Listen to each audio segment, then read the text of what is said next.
அப்போ என்ன பண்ணினா குழந்தை கன்னியா பருவம் உபவாச பறந்து போனதே பரீட்சிச்சு பாப்பமே தோணி போச்சு.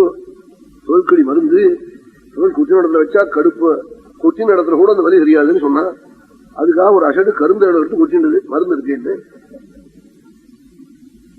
அதுக்காக கொட்டிக்கலாமோ. ஆனா இவளுக்கு அந்த மந்திரத்துல ருச்சி கன்னிக்கையா இருக்கவும் ஜபிச்சு விட்டால் சூரியனை பிரார்த்திச்சுண்டு ஜபிச்ச உடனே சூரியன் வந்துட்டார் இவர் இருக்கிற ரூமுக்கு.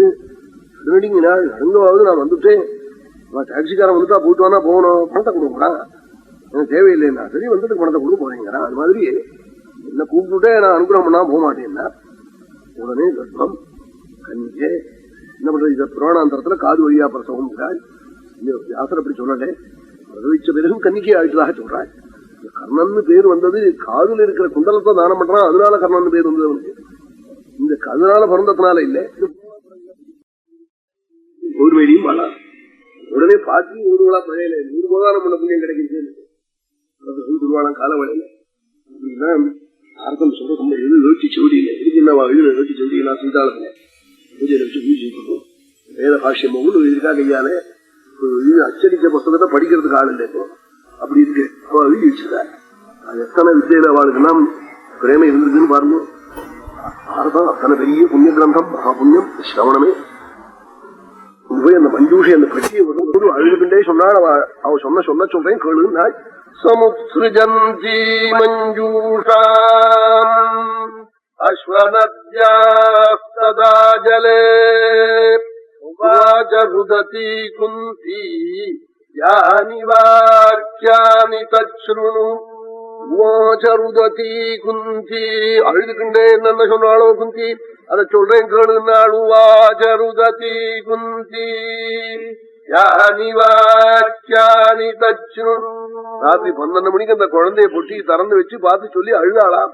என்ன சொன்ன? அஸ்வஸ்திதே த்வாந்தரிக்ஷேப்யா ஆர்த்திவேப்யஸ்ச புத்ரகா திவ்யேப்யஸ்சைவ பூதேப்யः ததா தோயசராஸ்சயே சிவாஸ்தே பந்து பந்தானः மாசதே பரிபந்தினः பிதா த்வாம் பாது சர்வத்ர தபதாம்பரः. கதறினாளாம், 3 லோகத்துல இருக்கிற தெய்வங்களும் உன்னை ரட்சிக்கணும், உங்க அப்பா ரட்சிக்கணும், சூரிய பகவான் உன்னை ரட்சிக்கணும், நீ எங்கெல்லாம் போறியோ அங்கெல்லாம் ரட்சிக்கணும் சொல்லி சர்வதேவதைகளுடைய பேரையும் சொல்லி ஆதித்யா ருத்ரா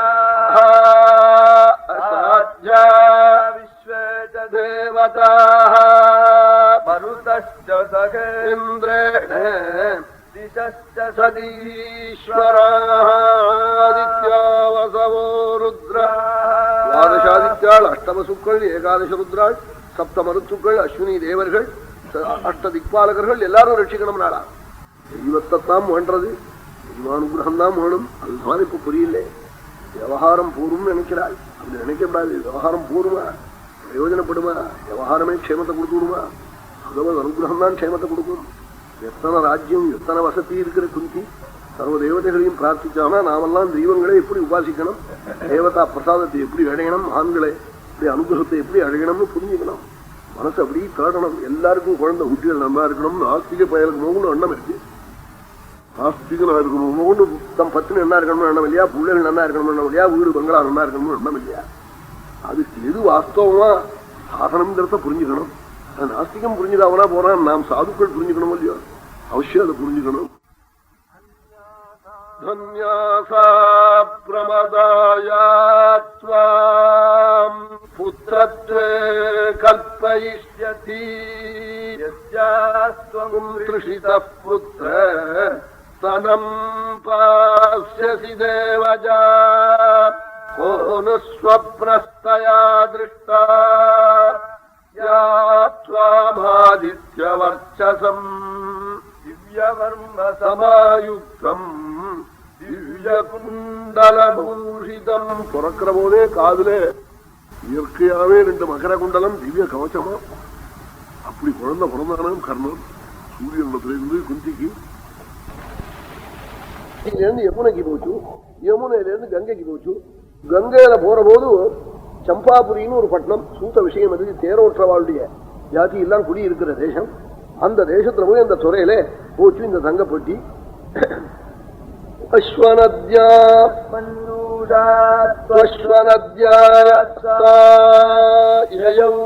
சர்மண்வதீம் நதீம் சர்மண்வத்யாஸ்யமுனாம் ததோ கங்காம் கங்காயாம் சூத விஷயம் சம்பாபுரின்னு சொல்லி பட்னம், சூத தேசம் அது, தேரோற்றவாள் இருக்கிற குடியிருக்கிற தேசம். அங்க கங்கையில போச்சு. 5 மணிக்கு புத்திரகாமனாய் ஒரு தேரோட்டி, அவன் சூத்தன்னு சொல்றதவாளே பத்னியோட கூட ஸ்நானத்துக்காக வந்தான். ஸ்நானத்துக்கு வரவும் இந்த பொட்டி கிடைச்சது. தலையை ஸ்நானம் பண்ணிவிட்டு தலையை தூக்கினான். பொட்டி கிடைச்சது. 2 பேருமா எடுத்து பார்க்கறான். உள்ள காரணம் அப்படியே தண்ணியம் பீலத்து அடிச்சது. தான் சொந்த குழந்தையா நினைச்சு விட்டான். எடுத்து போய் வளர்த்துட்டான். அங்கதான் வளர்ந்தான். அதனால்தான் தேரோட்டி மகன், தேரோட்டி மகன் பேரி. தமிழ் புலவர்கள் சொல்லுவார்கள், கண்ணனுடைய பிறப்பாவது பின்பு தெரிந்தது, கம்பருடைய பிறப்பு இன்னும் தெரியலேம்பாய். கம்பர் ஆருக்கு பிறந்தால் எந்த ஊரு என்னன்னு சொல்ல, நான் எங்காத்திரேன்னு சொல்லலாம், நீங்க உங்காத்திர எங்கெல்லாம். திருவனந்தூர்னு ஒரு ஊர், தேரவந்தூர்னு அந்த ஊர்ல எங்க ஊர்லாம் பிறந்தாங்கிறார். அதுக்கெல்லாம் ஏதோ சில அடையாளங்கள்லாம் இருக்குன்னு சொல்றாள். அதை இல்லைன்னு சொல்ல வரல. எல்லாரும் எல்லாம் சொல்லிக்கலாம், கர்ணனுடைய பிறப்பு பின்பு ஒளியாயிடுது, பாக்கி கம்பருடைய பிறப்பு இன்னும் ஒளியாகலன்னு சொல்றது. அப்படி கண்ணன் அங்க போய் வளர்ந்தான்.